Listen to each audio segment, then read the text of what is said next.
Okay, so since so many people have been asking about the Castle Find Alfa Romeo, here is the update. In fact, here's the update on everything at the moment for this week. Now, usually I go around and find some classic cars and then record them, but this week I've sort of haven't really had a chance. I sort of injured my elbow, so I've been stuck in the house and just doing a little bit of work on the cars instead. So I got to check out the Alfa and have a good look around it. Now, good news, really good car, quite liked it. Lovely to drive, apart from the obvious million faults I'm about to list to you now. First fault, I checked out the brakes. The brakes are terrible. This car has rusty calipers and fully rusty discs the whole way around, the whole lot. It's just sat a little bit too long. I think this car was driven in winter, parked away, and then unfortunately the road salt must have sat in there and got it. So when I run through the faults, you'll see why I'm probably, well, not probably, definitely not going to save this car. Now the front legs of the chassis are rusty. Right at the very front edge, close to the bumper. I don't know if that's a regular thing on these Alfas or not, but this one definitely has it. The front calipers are extremely rusty, and the discs are even worse. Actually, I don't know if you can see them in here, but they're actually, I mean, they're actually rusty. They're rusty internally. Like, I've never seen them go quite that bad, but this is the UK, and of course, we do have road salt issues here. Now, there's a smash in the back end. This isn't too bad. It's a pretty, just a love tap or a character dent. I mean, that's fixable, or you could just leave it as it is. It doesn't really matter. That's easily doable. The back brakes sort of work. They're not fantastic. The front brakes are terrible. We had a look to see if we could soak them in oil or something to try and take them and take off the calipers and see if we could rebuild them. But honestly, when we went through the list of faults on the car, it just isn't worth fixing, especially not for me. It's a good looking car. If this was New Zealand, we'd be fixing it. This is the UK. These things are worth anywhere between £1,000 and £2,000 generally, more for a good one. You know, they aren't a really expensive car. You can pick them up with faults. But this has got too many faults. Like, trying to fix this without getting another spares car, it's just not worth it. And the rest of it is enough for me not to bother. The sills are starting to go on it on the outside. They're not fantastic on the inside. Like, this is holes here. It's been patched before rather badly. You can see the back discs are the same. This is even after we've run them a little and tried to clean them up. There's rust at the bottom of the door. There's a myriad number of electrical faults in the dash. Like the mileometer flashes, which tells you that there's a fault, obviously. The glow plug light comes on intermittently. Engine control monitor light comes on intermittently. It does all still run. It's an Alfa Romeo. We know they do these kind of things. So it's not super unusual that this happens. But with the rusty front legs, and more importantly, I forgot to tell you about this, it's got a steering rack leak. So there's a leak from the rack and there's a leak from the pipes. So for me to fix this car, I'd go no. If it had some of those faults, yes. All of these faults, no. And it just keeps on giving. Welcome to Wonderful World of Alfa Romeo. The dual mass flywheel is a problem. Could just be a clutch plate, but I'm pretty sure it's dual mass flywheel. It's a super hard pedal on this. Hasn't really freed itself off. They say that's like a pivot bearing, but it also slips when it comes on song.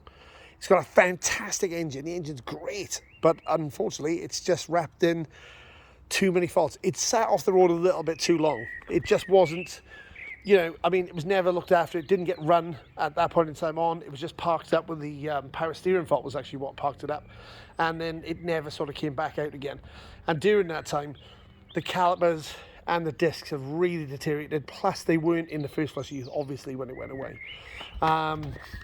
The windows have come back to life. They sort of fairly work okay. Of course, the standard Alfa Romeo door handle issue.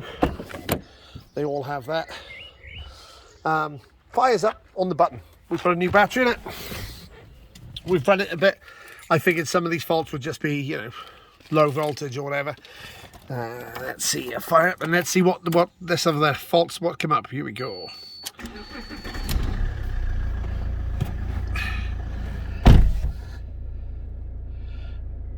Oh yeah, here we go. This is probably why the speedometer is flashing like this. I could connect this car up and see what's actually wrong with it, and it'll sort of tell me, but I haven't bothered. Usually it comes up with glow plug first and then motor control system failure. And then it did actually come up with an oil light at one point in time. I'm not comfortable selling this thing on. This isn't a car that I'm going to sell on. I mean, the interior is reasonably tidy. Apparently the sun visors that usually go in this one's really good. So I figure the best thing to do with this is sell this as a parts car. Not get involved in it. Don't start doing too much stuff to it. Just get rid of it. I think it's, if I sell somebody as is, where is, you know, as a parts car, that's fair. I'm going to discuss its issues with it first before we start thinking about it. And I'm going to obviously, you know, do my usual, try and make a small profit off it. Or at least try to make a profit, at least get out of this alive. But since this car only owes me 100 quid, I feel that, you know, it's probably worth, should we say 400 quid? 500 maybe to push? I don't know. I mean, whatever it is, I'm just going to take it and put it into a better car. Because this one is just a little too far gone. Just a bit. Not, like I said, if this was New Zealand, a car at a higher value, I would definitely do it. I love the style of it.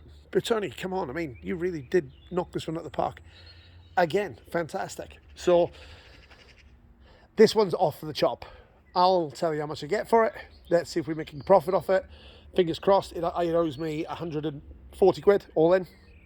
And that's including the battery I bought for it. But of course, the battery's only 30 quid second hand.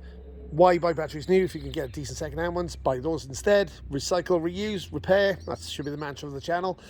And I'll whip that back out before it goes and put the old daft one back in it. Now, next, just a little update on the C2C or CZC. This has been okay. The exhaust fell off it after we came back from Scotland. More about that video at some point in time shortly. It needs a couple of tyres now.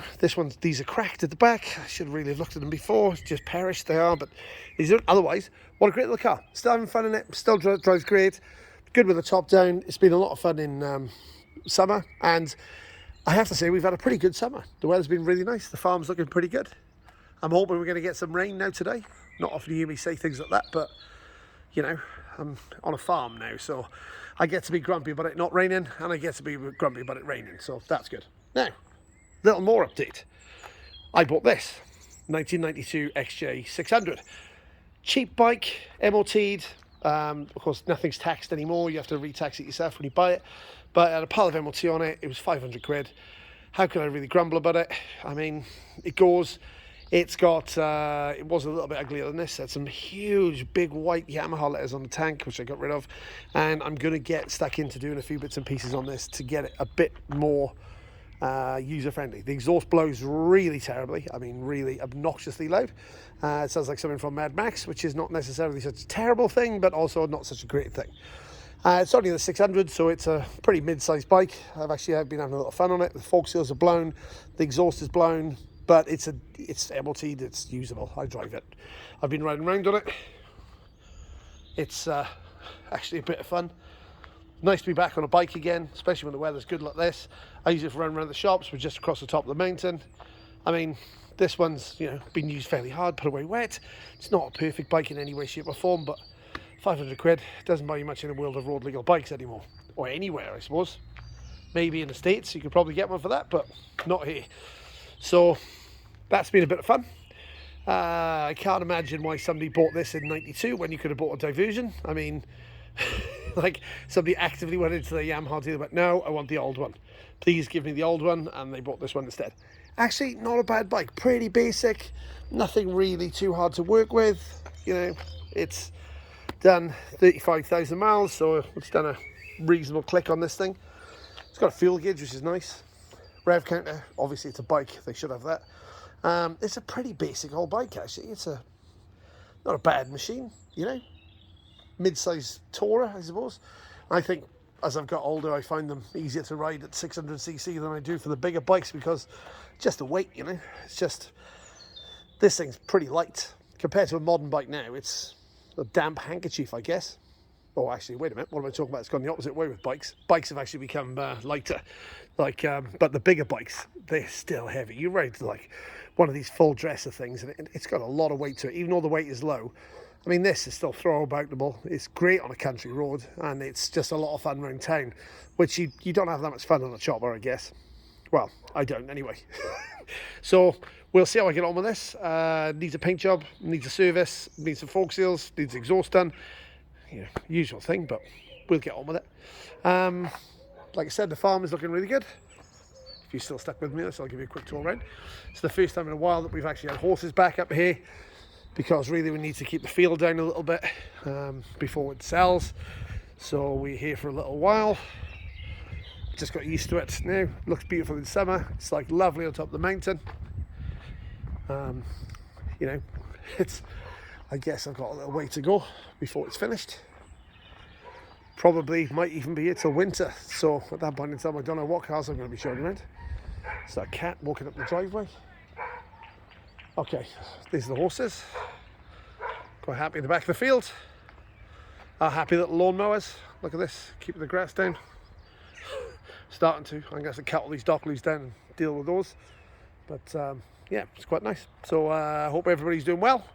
And like and subscribe if you like this, and I'll try and get you some more cars next week.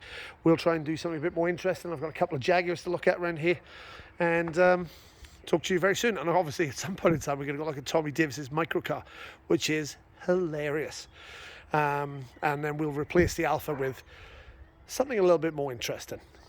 Yes, thanks Max. This is our farm cat. He lives here and has done for us who knows how many years. All right, cheers guys, take care, and see you soon.